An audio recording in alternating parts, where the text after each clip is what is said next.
All right, alarm is still going off, but let's go program this 22 compass. All right, while we're doing the programming on the inside here, Fraser's out there picking the lock.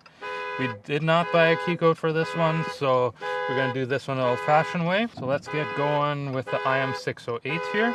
Now this is a 2022. You need Auto Authority subscription for it to scan it, or you use a bypass cable. We're gonna try it with Auto Authority first, because sometimes it gives us a pin code for programming, but not always. So let's try this first. If it works, great. If not, then we can always use a bypass cable. We got a North American vehicle here. It is a Compass, and we have a 21 to 24 smart key. So here's the smart key that we're going to be programming, and the alarm finally shut off. We can't turn the ignition on because we don't have a learned key. We need network connection, which we have. So let's see if this one will give us the pin code or not. I'm gonna go to control unit, read immobilizer password, read password can, ignition off, hazards on, we need Wi-Fi. Sounds like Fraser just picked the lock. So he's going to decode that and cut a test key while we're doing the programming here. Oh, it is actually reading the password for us this time. Also, these newer Jeeps, they don't use the same keyblade as Dodges or Rams do. They switched over to the Fiat key, the SIP22 blades. So they're a little bit more tricky to pick, but once you get the hang of it, they aren't too bad. You all done? No. Okay, I'm done. So Fraser just said he's done, so he's gonna go cut a test blade while we keep going on the programming here. Okay, more fun. So this vehicle is pretty new. It's got a pretty advanced immobilizer system. Our tool is asking us to input the pin or turn on the ignition, and we can't do either. So we don't have a key to turn on the ignition, which means we can't figure out the pin. And we can't get the pin from everybody, but our IM608 has the capability to retrieve the pin from the ECU. So what we're going to do next is we're going to remove this ECU. We're going to do some pinning on the bench, and it's going to get us that pin or password we need, and then we can use that to program the key. So stay tuned for that. Okay, we're good. Okay, so we removed the ECU. We were going to pin it with our Autel to try and get the pin code. And there's 5 different ECU options in this car. There's Bosch, Continental, Magnacelli, and one other one. And we have the 5th one that it doesn't support. So we have to go to our next option to get the pin. So we reinstalled the ECU already, and Thomas is removing the RFH module, which is in the rear of the headliner. So at the very back of the vehicle, pull down the headliner and it's right there. Okay, so we got the RFH module out. RFH module. So Thomas pulled that out, and to pop it open is really easy. It's just these 2 tabs. So you just flip these 2 up. It will split open. And this does not look anything like the picture we need, so let's check the back of it. That looks better. Okay, so now what we want to do is make sure this number matches up. MC9S. No, it'll be somewhere around the 12XE G384 CAL. So yeah, this is going to work. So on our Autel, there's different ways that we could read the immobilizer password. This option didn't work. The ECM option didn't work because we don't have the correct ECM. This option won't work through OBD because we don't have an original key. So this is our last option to try and read the pin. So we're going to click on that. Remove the immobilizer. Please turn off the ignition switch. Remove the RFH from the car. Connect to our XP400 Pro. Make sure the device has Wi-Fi. And hit OK. Reading and decoding data of radio frequency hub. Disassemble the back. Basic chip manufacturer is this. Data size is 4 gigabytes. Show picture. Okay, so this is how we have to hook up our connections. So we change the orientation of the board the same way, which would be this way. And now we're just going to start making connections. I need yellow, I need brown, I need black. Okay, so there's our one connection. Give it a little wiggle. That one looks good. Move over to here. 1, 2, 3. So it's this one. So all I'm doing right now is comparing it to my picture on here and connecting accordingly. So I look kind of for similar things. So here we have sort of a triangle near the last third of the chip. Here's that little triangle on the last third of the chip. And we need the bottom one on the triangle, which is right here. So what I do is, first and foremost, is hit it with some flux. This attracts the solder to it to make it way easier to work with. And just put a tiny little dab on there. And now you'll see it's sort of like a little glob or a little mountain. That's exactly what we're looking for because it's a solid connection. And then we're basically just welding these two together. So this one has already been tinned, it's called, where we have like a glob on the wire, as you can see on the screen. And now we just want to join those two globs together. Just like that. That's 2, 3 more to go. Get some flux on there. But what we're going to do first is tin them all. That's always number one.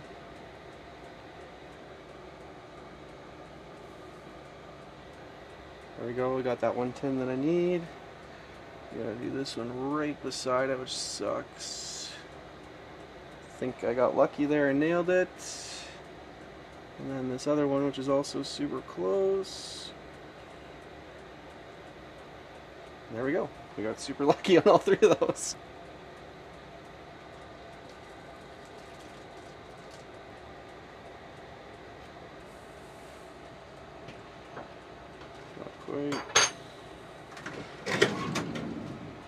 There we go.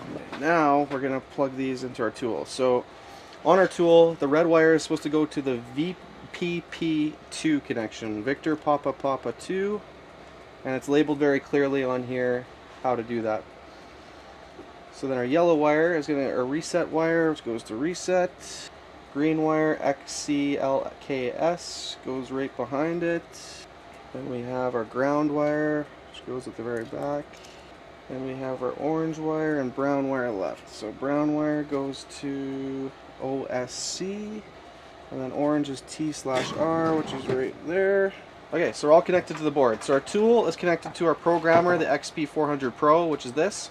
And the XP400 Pro is reading analog off this RFH module with all these crazy connections we made. So now that we've got this all done, always triple check these things, super important. And always look for bridging. Bridging is when you have things soldered together that aren't supposed to be soldered together, so they're jumped. So always make sure you take a quick look under the microscope. Everything looks like it's separated from each other and is soldered well and isn't coming off the board. It's kind of tricky once it's soldered all on here, but looks like we're good. So it's asking us, do we have the EEPROM data bin file of the original RFH module? No, we don't. So right now it's reading it. You can see this light flickering on here. And here's our data within the chip. So that's literally going to be a bunch of gibberish to everybody, but these are addresses on the side, and this is EEPROM information right here. And it's basically how the module is coded and how it operates, more or less. So we're going to save that.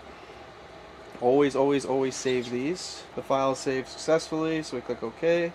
Prepare to check the immobilizer password. Please assemble the body control module and connect it to the car correctly. Okay, so I guess we're unsoldering all this and putting it back in the car. So all we had to do was read the information off here, and hopefully we have what we need. We'll see. Okay, so we did all that crazy work on the bench. We put the RFH back together, so it looks like a normal computer again. Thomas is installing it, and then we're going to hook up back to the car via OBD to try and read the password. Okay, so on our tool here, it gave us our password. It's 65787, so it just spits it out for you after connecting to the car, which is great. We'll take a picture of that. Now we can try and program the keys. So keyless system, key learning,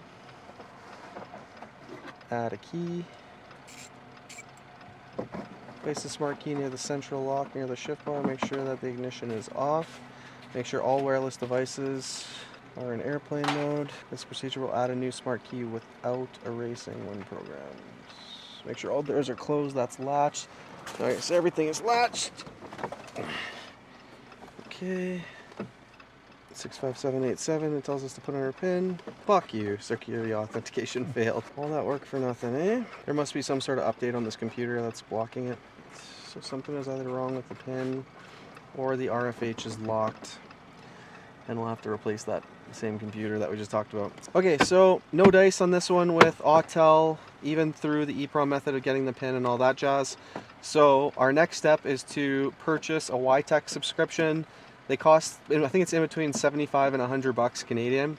So we try to avoid that when we can with our tools, but that's our only option now. So we'll try that, and there's a slight chance that we're gonna have to replace the RFH module at the same time because it's locked. So we'll see. See what we can figure out here.